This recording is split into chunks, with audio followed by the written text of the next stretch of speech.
Very good morning, everyone. In today's lecture, we will see about the sedative and hypnotics. So, this the first diagram which I want to show is this one, the GABA A receptor. This is the GABA A receptor having the pentameric structure. Two alpha subunit comprised of two alpha subunit, two beta, and one gamma subunit. The importance is here कि benzodiazepine bind on particular site, barbiturates binds on particular site. This is important thing. We will discuss this. But here the first let us see benzodiazepine is binding on the interface between the alpha and the gamma site, and the barbiturate is binding on the beta subunit. When the GABA binds here, this GABA will bind and will increase the conduction of chloride channel.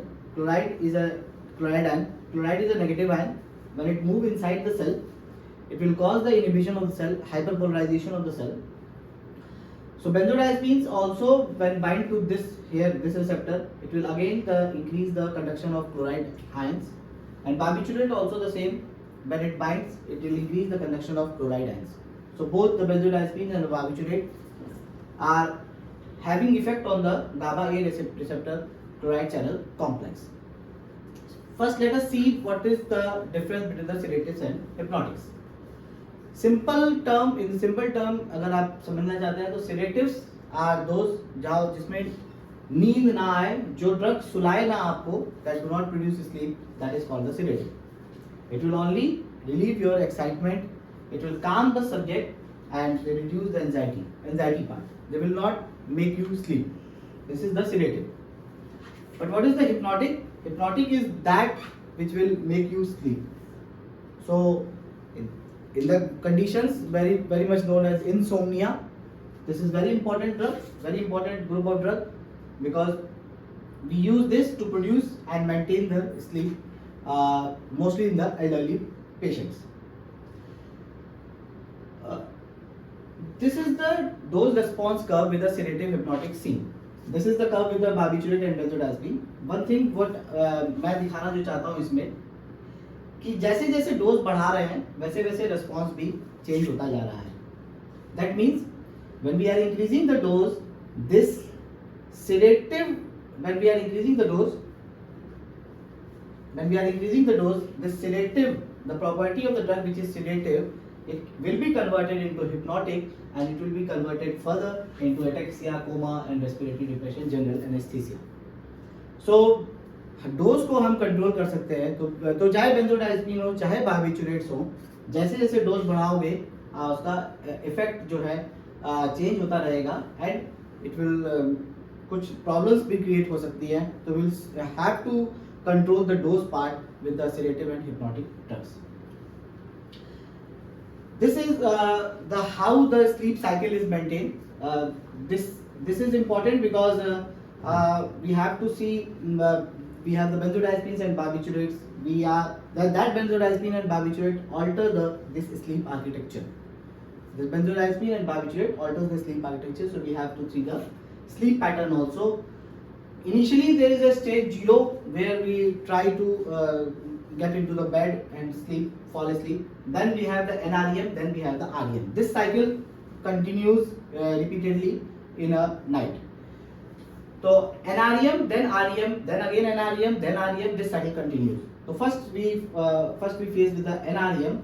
NREM sleep cycle में ये होता है कि हमें सपना तो आता है and that we can remember the also. तो सपना आया लेकिन याद भी रहता है. जैसे कई सपने होते हैं जो याद भी रहते हैं, कई सपने होते हैं जो भूल जाते हैं, याद नहीं रहते हैं. जो भूल जाते हैं that is in the rapid eye movement. Rapid eye movement, it's a deep sleep, very deep sleep. So rapid eye movement में सपना आएगा but we cannot remember. कुछ आया था लेकिन याद नहीं था. NREM में भी फर्दर स्टेजेस है, स्टेज 1, स्टेज 2, स्टेज 3, स्टेज 4. इसको N1, N2, N3, N4 कहा गया है. तो N1 पहले आती है, फिर N2, फिर N3, फिर N4 डीप स्लीप. और टोटल NREM का पार्ट अगर हम देखेंगे तो 4 to 7 आवर्स तक होता है इन द नाइट. देखिए अगर 8 घंटे की स्लीप है, 8 घंटे की स्लीप है, उसको मानते हैं तो 4 to 7 आवर NREM का पार्ट होता है. ये इंपॉर्टेंट है, इंपॉर्टेंट पर्सपेक्टिव इनका ये है कि हमारी जो ड्रग्स हैं बेंजोडाइजेपिन्स और बार्बिटुरेट्स इन स्लीप आर्किटेक्चर को डिस्टर्ब करती हैं. तो ये नॉर्मल स्लीप आर्किटेक्चर ये है, अगर ये डिस्टर्बेंस होता है तो ही तो एडवर्स इफेक्ट आता है, इसीलिए बेंजोडाइज़ेपिन बार्बिचुरेट से थोड़ा एडवर्स इफेक्ट आता है। आरईएम स्लीप जो होता है वो कुछ बार्बिचुरेट जैसे हैं वो आरईएम स्लीप को डिस्टर्ब करते हैं, और आरईएम स्लीप कंप्राइज करता है 90 to 120 मिनट, 1 घंटे तक से 2 घंटे तक लगभग आरईएम स्लीप का पैटर्न होता है। तो ये टोटल है कि how much with the NREM and how much with the REM, लेकिन साइकिल 1 घंटे की 1.5 घंटे की ही होती है, जैसे एनआरईएम हुई, फिर आरईएम हुई, फिर एनआरईएम हुई, फिर आरईएम हुई, ऐसे। ठीक है, ओके। तो सेडेटिव हिप्नोटिक्स में हम क्या क्या पढ़ेंगे? One, we will study the barbiturates. पहले बहुत सबसे पहले बार्बिचुरेट्स आई थी एज अ सेडेटिव हिप्नोटिक्स, लेकिन अब वो नहीं यूज होती हैं। तो कौन सी यूज होती है? बेंजोडाइज़ेपिन सबसे ज़्यादा यूज होती है। थोड़ा सा बड़ा भी लिखा है इसीलिए बेंजोडाइज़ेपिन को, लेकिन इससे अच्छी ड्रग आ गई है जेड कंपाउंड, इससे और बड़ा लिखा है जेड कंपाउंड, जेड से लेटर से स्टार्ट होता है, दैट्स व्हाई जेड कंपाउंड। ये और अच्छी सेडेटिव हिप्नोटिक्स है। तो ज़्यादातर अब हम कॉमनली यूज होते हैं ये Z group of drugs, will see that. And कुछ मिसलेनियस है, कुछ और भी सेडेटिव हिप्नोटिक्स ड्रग है that we will also see, like melatonin agonist है, तो ऑरेक्सिन रिसेप्टर का एंटागोनिस्ट है, तो that we will also see in the miscellaneous part. तो फर्स्ट वी विल बार्बिचुरेट्स अब नहीं है यहाँ पे, ज़्यादा यहाँ पे नहीं है sedative hypnotics. We will the entire discussion on barbiturate will be discussed in the epilepsy part. We will see here the benzodiazepine part basically. तो benzodiazepines कौन सी है, benzodiazepine को कैसे हम क्लासिफाई कर सकते हैं? तो एक classification on the basis of action हम कर सकते हैं benzodiazepines का। बेंजोडाइज़ेपिन को हम यूज करते हैं एज अ सेडेटिव हिप्नोटिक, हम पढ़ रहे हैं तो बेंजोडाइज़ेपिन को सेडेटिव हिप्नोटिक यूज करते हैं। एक चीज कॉमन देखोगे आप सब में कि डायज़ेपाम तो सब में ही है, डायज़ेपाम को सब बेंजोडाइज़ेपिन, डायज़ेपाम इज अ बेंजोडाइज़ेपिन, तो डायज़ेपाम सब में है। डायज़ेपाम के अलावा सेडेटिव हिप्नोटिक टिमाज़ेपाम, ट्रायाज़ोलाम, एस्टाज़ोलाम, फ्लोराज़ेपाम, एटिज़ोलाम, ये है सेडेटिव हिप्नोटिक्स। एंजियोलाइटिक याद करना आसान है, एक हम निमोनिक बनाए हैं एंजियोलाइटिक्स के लिए, डू ओला। जैसे जब एंजाइटी होती है, जब भी एंजाइटी होती है तो हमको मतलब अगर रात में ट्रैवल करना है, एंजाइटी है, नहीं ट्रैवल कर सकते फीमेल्स, तो we can always do the Ola. तो ओला से आप डी से हो जाएगा डायज़ेपाम एंटी एंजाइटी, ओ से ऑक्साज़ेपाम, एल से लोराज़ेपाम और ए से एल्प्राज़ोलम। तो these are the only drugs, these are the 4 drugs which is used as a anti-anxiety or anxiolytics. एंटीकन्वल्सेंट्स में फिर से डायज़ेपाम है, डायज़ेपाम सब में होगा, क्लोराज़ेपाम, क्लोराज़ोम, लोराज़ेपाम, निट्राज़ेपाम। लोराज़ेपाम बहुत इंपॉर्टेंट ड्रग है और एज एंटीकन्वल्सेंट, तो we will see that in the anticonvulsant video. Central muscle relaxants में 3 है, diazepam, clorazepam, flunitrazepam. Flunitrazepam is very notorious for its adverse effect. You see that also. Central muscle relaxant में diazepam, क्लोराज़ेपाम, निट्राज़ेपाम। Mania में diazepam, क्लोराज़ेपाम और general anaesthesia में मिडाज का injection लगता है, short acting मिडाज़ोलाम है, वेरी शॉर्ट एक्टिंग बेंजोडाइज़ेपिन में मिडाज है, मिडाज़ोलाम। तो बेंजोडाइज़ेपिन नाम कहाँ से आया? क्यों? क्योंकि इसमें 2 रिंग होती हैं, बेंजीन रिंग और डायज़ेपिन रिंग। ये 2 रिंग होती हैं, इनको मिला के बेंजोडाइज़ेपिन का केमिकल स्ट्रक्चर आया था, बेंजीन एंड डायज़ेपिन रिंग। सबसे पहले बेंजोडाइज़ेपिन आई थी क्लॉड डायज़ोऑक्साइड 1960। सेरेंडिपिटस डिस्कवरी थी। सेरेंडिपिटी का मतलब कुछ और डिस्कवर कर रहे थे, कुछ और डिस्कवर हो गया, दिस इज द सेरेंडिपिटी। तो scientist was discovering the antipsychotic drug and by chance he discovered this sedative hypnotic। तो sedative hypnotics की शुरुआत बाई चांस से ही हुई थी। तो क्लॉड डायज़ोऑक्साइड 1960s में आई, उसके बाद डायज़ेपाम आई, फिर उसके बाद और बेंजोडाइज़ेपिन लाइन से फिर आती रही।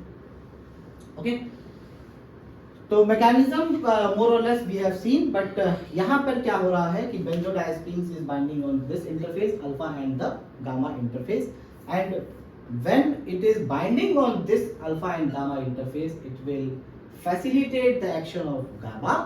It will facilitate the action of GABA and will increase the conduction of chloride ions inside the cell. और एक बार chloride ion अंदर गया तो hyperpolarization of the cell will be seen.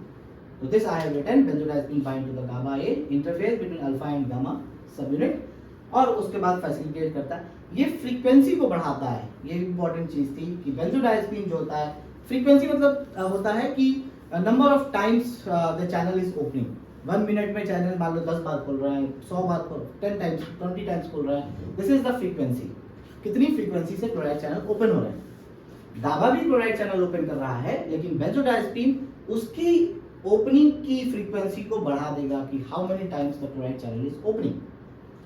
Barbiturate लेकिन थोड़ा सा डिफरेंस है, बार्बिचुरेट फ्रीक्वेंसी को नहीं, बार्बिचुरेट ड्यूरेशन को बढ़ाता है। मतलब 10 मिनट में अगर एक मिनट में 10 बार खुल रहा है, बार्बिचुरेट से हो सकता है 10 बार ना खुले, लेकिन वो 1 मिनट के लिए नहीं 2 मिनट के लिए खुल रहा है। ड्यूरेशन उसका मतलब ड्यूरेशन बढ़ रहा है, कितने देर तक वो चैनल खुला, जितने देर तक चैनल खुला रहेगा उतना क्लोराइड अंदर चला जाएगा। तो that is the thing with the benzodiazepine and barbiturate. The benzodiazepine facilitate the opening, increase the frequency. Benzodiazepine is a facilitator. Okay, leading to the hyperpolarization. Hyperpolarization हो गया तो सेल फिर सेल इनहिबिट हो जाएगी और and can be used in the anxiety and the all the things which we have seen. Pharmacokinetics देख लेते हैं benzodiazepine की। benzodiazepine completely absorbed हो जाते हैं from the small intestine and the protein binding लेकिन 10% से 90 कुछ 10% उसकी प्लाज्मा प्रोटीन बाइंडिंग, कुछ 98% प्लाज्मा प्रोटीन बाइंडिंग है। लेकिन बेंजोडाइazepine हाईली लिपिड सॉल्युबल ड्रग होती है। हाईली लिपिड सॉल्युबल है, तभी हम सीएनएस की कंडीशंस में यूज भी कर रहे हैं। एंटी कन्वल्सेंट ड्रग्स हैं, high rate of entry into the CNS, rapid onset. हां, देन क्रॉसेस द प्लेसेंटा, तो ये बेंजोडाइazepine को ये कहा जाता है कि never to be given in the pregnant mother, but इसका एक्चुअल क्या क्या करता है बेबी में ये अभी नहीं पता है। And also secreted in the milk. ये हमको याद करना है कि कौन से बेंजोडाइazepine जो है वो शॉर्ट एक्टिंग बेंजोडाइazepine है। तो we will remember this with the lost again mnemonic, one more mnemonic, we will again this with the lost में एस फॉर शॉर्ट एक्टिंग होगा और बाकी जो बचा L is for lorazepam, O is for oxazepam और T is for टेमाज़ेपाम। तो ये short acting benzodiazepine है। रीजन इंपॉर्टेंट है क्योंकि शॉर्ट एक्टिंग जब लॉन्ग एक्टिंग बेंजोडाइazepine होगा तो देर तक काम करेगा। तो रात में आपने दवाई दी तो हो सकता है पेशेंट दिन में भी सोता रहे, जो उसको मॉर्निंग में भी उसका इफेक्ट रहे। लेकिन अगर शॉर्ट एक्टिंग देते हैं तो वो मॉर्निंग में इफेक्ट तो शॉर्ट एक्टिंग, तो इसलिए इंपॉर्टेंट यहाँ पे जरूरी था हमें शॉर्ट एक्टिंग याद करना। लोराज़ेपाम, ऑक्साज़ेपाम, टेमाज़ेपाम, एक टिलिज़ोलाम भी था लेकिन वो अब विड्रॉ कर दिया गया है। और एक शॉर्टेस्ट एक्टिंग है जो कि सेडेटिव हिप्नोटिक की तरह नहीं, जो कि मिडाज़ोलाम, जो कि हम यूज कर रहे थे जनरल एनेस्थीसिया में, सेडेटिव हिप्नोटिक में नहीं यूज कर रहे थे, हम बात कर रहे थे यहाँ पे सेडेटिव हिप्नोटिक की। तो लॉस्ट लोराज़ेपाम, ऑक्साज़ेपाम, टेमाज़ेपाम। टिलिज़ोलाम को अब याद करने की जरूरत नहीं है, बस ये 3 याद करना है, ठीक है। एडवर्स इफेक्ट क्या होगा? Adverse effect light headedness, dizziness, vertigo, confusion, ये सब हो सकता है। और डे टाइम स्लीपनेस भी हो सकता है। जैसे जैसे डोज बढ़ाएंगे एडवर्स इफेक्ट आएगा। डोज अगर ठीक रखेंगे, नॉर्मल डोज रखेंगे तो नहीं एडवर्स इफेक्ट आता इतना, लेकिन एल्डरली पेशेंट्स में एडवर्स इफेक्ट ज़्यादा देखे जाते हैं। और जो अल्कोहल साथ में कोई सीरियस डिप्रेसेंट चीज़ें यूज़ कर रहा है उसमें एडवर्स इफेक्ट भी ज़्यादा देखे जाते हैं। नाइटमेयर्स होते हैं, हम निट्राज़ेपाम की बात कर रहे थे कि निट्राज़ेपाम नाइटमेयर्स करता है। इसका एडवर्स इफेक्ट निट्राज़ेपाम का स्पेसिफिक है कि nitrazepam, N for nitrazepam, N for nightmare. तो नाइटमेयर निट्राज़ेपाम करता है बिकॉज आरईएम स्लीप बढ़ा रहा है। आरईएम स्लीप में क्या हो रहा था, 90 to 120 मिनट्स था, रैपिड आई मूवमेंट हो रहा था, ड्रीम आते थे लेकिन हमें ड्रीम याद नहीं रहते थे। आरईएम स्लीप में ड्रीम याद नहीं रहते थे, विविड ड्रीम्स होते थे और बहुत डर लगता था उन ड्रीम से। इंक्रीज करता आरईएम स्लीप, इसीलिए नाइटमेयर्स हो रहा था। इसीलिए मैं आरईएम नॉन आरईएम शुरुआत में समझाया था कि आरईएम इफेक्ट करेगा और एनआरईएम इफेक्ट करेगा तो क्या डिफरेंसेस है। लॉन्ग टर्म यूज से टॉलरेंस डेवलप होता है, मतलब जितने भी इफेक्ट बताए थे उससे टॉलरेंस डेवलप होता है। लेकिन एक इफेक्ट है एंजाइटिक इफेक्ट है जिससे टॉलरेंस नहीं डेवलप। तो एंटी एंजाइटी इफेक्ट कभी कम नहीं होगा बेंजोडाइazepine से, एंटी एंजाइटी इफेक्ट बना रहेगा लॉन्ग टर्म यूज में भी, बार बार यूज करोगे तो भी। ये याद करना है हमको कि थेरापेटिक यूजेस क्या क्या होंगे किसके, बेंजोडाइazepine से। बेंजोडाइazepine का पढ़ रहे थे और बेंजोडाइazepine में कौन सी बेंजोडाइazepine थी, डायज़ेपाम थी ना एक, तो उसको हम डायज़ेपाम से याद कर लेंगे, सिंपल सा है। डायज़ेपाम को बेंजोडाइजेपिन को डायज़ेपाम से याद कर लेंगे। D is for depression. Depression में एंटी एंजाइटी भी शुरुआत में डिप्रेशन में देते हैं, फिर बाद में एंटी डिप्रेशन ड्रग भी देते हैं, लेकिन शुरुआत में डिप्रेशन में काम आती है। इंसोम्निया में तो सबसे ज़्यादा इफेक्ट है ही इसका, जहाँ पे नींद ना आए वहाँ पे तो देनी देनी है। एंजाइटी में इफेक्ट है ही, एंजाइटी में भी इफेक्ट है, एपिलेप्सी में भी इफेक्ट है, एंटी एपिलेप्टिक ड्रग है, प्री एनेस्थेटिक मेडिकेशंस में भी है, एक्यूट मेनिया में भी है। एक्यूट मेनिया डिप्रेशन और एक मसल स्पाज्म, सेंट्रली जो मसल स्पाज्म हो जाता है उसमें भी anti anxiety anti sedative hypnotics का इफेक्ट है। तो देखते हैं इंसोम्निया में शॉर्ट एक्टिंग ड्रग, मैंने बोला था शॉर्ट एक्टिंग ड्रग ही यूज करना है, क्योंकि वो डे टाइम स्लीपनेस नहीं होगा, एडवर्स इफेक्ट कम होगा। Long acting drugs are preferred in patient having the day time anxiety and depression. जो डिप्रेशन का पेशेंट है, जो डे टाइम एंजाइटी का है, उस पर लॉन्ग एक्टिंग ड्रग दे सकते हैं। एंजाइटी न्यूरोसिस में long acting drugs are preferred, clonazepam for panic disorder and alprazolam for anxiety. तो एंजाइटी पार्ट भी है ये। और एपिलेप्सी में कौन सी प्रेफर करते हैं? लोराज़ेपाम, डायज़ेपाम एंड क्लोनाज़ेपाम। ये एपिलेप्सी में लोराज का इंजेक्शन चलता है स्टेटस एपिलेप्टिकस में, तो see that in the epilepsy in the anti convulsion part also.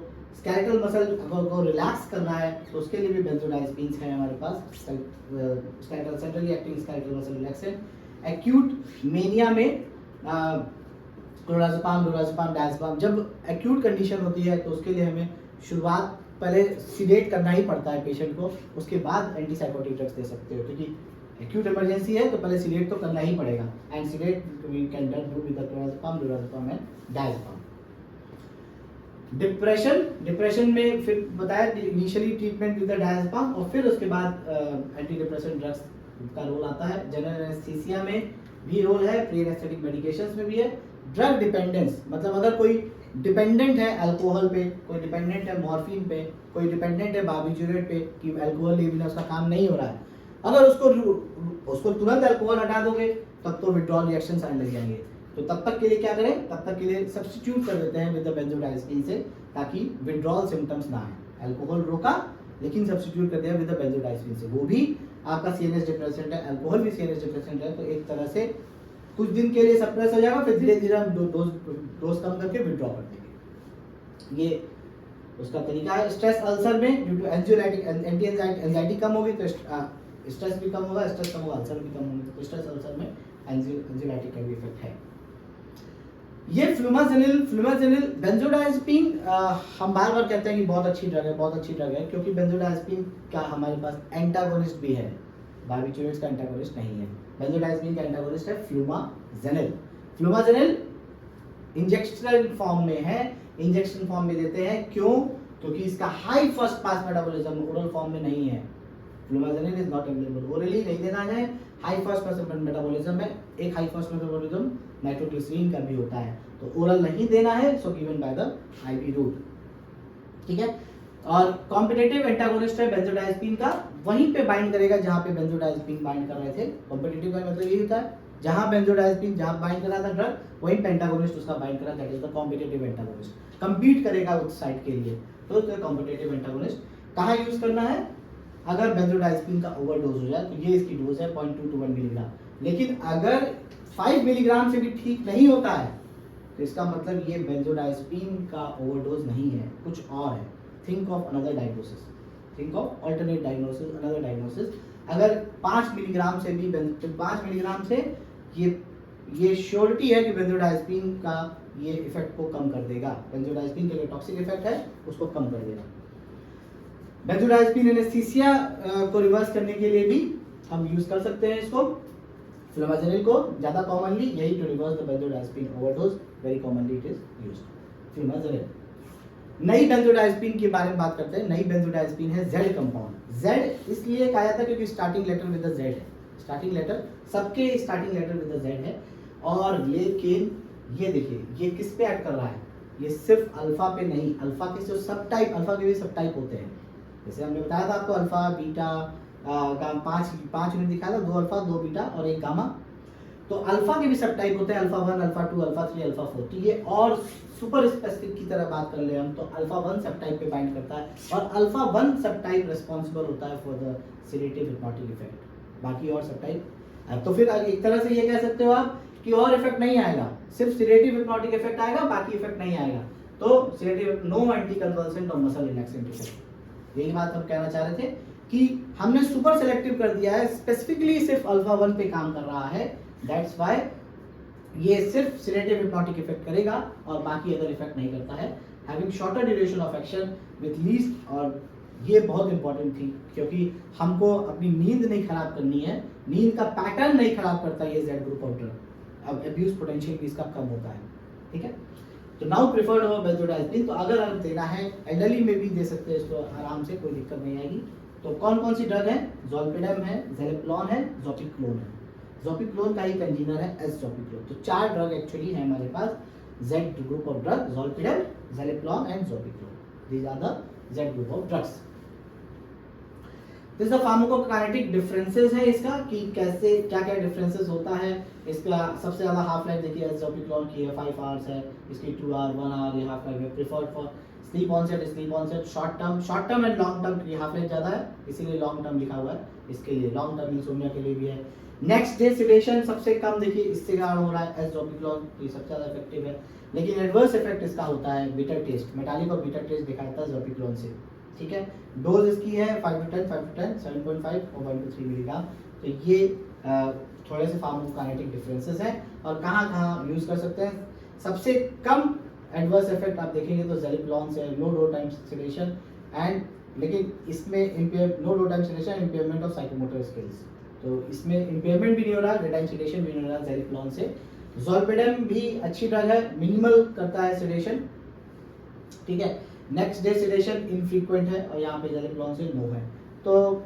तो depending on the patient to patient, तो ये डिफरेंसेस हैं, क्या यूज करना है, जेड ग्रुप ऑफ ड्रग ही यूज करना है, लेकिन उसमें कौन सी ये सब। बार्बिचुरेट्स 3 तरह से क्लासिफाई कर सकते हैं हम, थोड़ा सा देखेंगे बस बार्बिचुरेट्स का बेसिकली तो वहीं पे देखेंगे। Long acting, short acting, ultra short acting, ये तीन ग्रुप से डिवाइड कर सकते हो। कहाँ यूज करते हैं, एक एपिलेप्सी में और एक एनेस्थीसिया में। थायोपेंटोन अल्ट्रा शॉर्ट एक्टिंग है, तो इंड्यूसिंग एजेंट की तरह यूज करते हैं थायोपेंटोन सोडियम को। तो anaesthesia, for the induction of anaesthesia thiopentone sodium. ये क्वेश्चन बहुत पूछा जाता है कि what are the advantages of benzodiazepine over barbiturate, क्यों बेंजोडाइज़ेपिन, क्यों बार्बिचुरेट नहीं। तो सबसे पहले बेंजोडाइज़ेपिन और बार्बिचुरेट दोनों एक ही जगह बाइंड कर, मतलब रिसेप्टर का लोकेशन अलग है, लेकिन गाबा बेंजोडाइज़ेपिन क्लोराइड चैनल कॉम्प्लेक्स पे बाइंड हो रहा है। बेंजोडाइज़ेपिन गाबा फैसिलिटेटर था और बार्बिचुरेट गाबा माइमेटिक, ये बात याद रखना पड़ेगा कि बेंजोडाइज़ेपिन गाबा फैसिलिटेटर है, बार्बिचुरेट गाबा माइमेटिक है। मतलब एक तरह से होता है मिमिक करना, बार्बिचुरेट मिमिक कर रहा है और मिमिक करते करते क्या करता है, एकदम गाबा की तरह एक्शन करना शुरू कर देता है और ज्यादा एक्शन आने की वजह से बार्बिचुरेट का एडवर्स इफेक्ट आना शुरू हो जाता है। और बेंजोडाइज़ेपिन गाबा फैसिलिटेटर है बस, ठीक। This increase the frequency, F for facilitator, F for frequency. It increases the frequency of the chloride channel complex. Chloride channel की फ्रीक्वेंसी बढ़ाता है और ये जो बार्बिचुरेट है, बार्बिचुरेट ड्यूरेशन को बढ़ाता है, मतलब कितनी देर तक वो चैनल खुला है, that is the duration. बेंजोडाइज़ेपिन replace कर दिया है बार्बिचुरेट को एज हिप्नोटिक सेडेटिव। तो सबसे पहला पॉइंट कौन सा, why it is important, because it has the high therapeutic index. Therapeutic index इसका हाई है। जब हम ये दोनों ग्राफ देखोगे, अगर कंपेयर करोगे, तो ये बार्बिचुरेट है, ये बेंजोडाइज़ेपिन है। जैसे जैसे बार्बिचुरेट का डोज बढ़ाएंगे तो ये तुरंत की तुरंत देखिए स्टीप, ये जो कर्व है ये स्टीप है और ये जो कर्व है वो धीरे धीरे बढ़ता है आगे की तरफ, धीरे धीरे रेस्पिरेटरी डिप्रेशन होगा। तो ज्यादा डोज पे रेस्पिरेटरी डिप्रेशन यहाँ होगा, यहाँ पर कम डोज पे ही रेस्पिरेटरी डिप्रेशन होना शुरू हो जाएगा।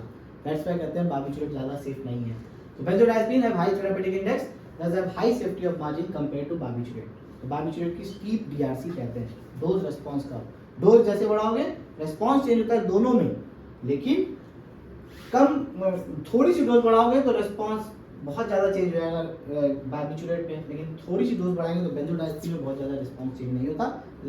हाई डोज पे बेंजोडाइज़ेपिन का टॉक्सिक इफेक्ट आना शुरू होता है, ठीक है। सेकेंड, बार्बिचुरेट एंजाइम इंड्यूसर्स होते हैं। बार्बिचुरेट एंजाइम इंड्यूसर्स होते हैं, तभी हम दूसरी ड्रग के साथ देने में दिक्कत आती है बार्बिचुरेट को। ड्रग इंटरेक्शंस भी कॉमन पाए जाते हैं, बेंजोडाइज़ेपिन के साथ ऐसा कोई दिक्कत नहीं आती।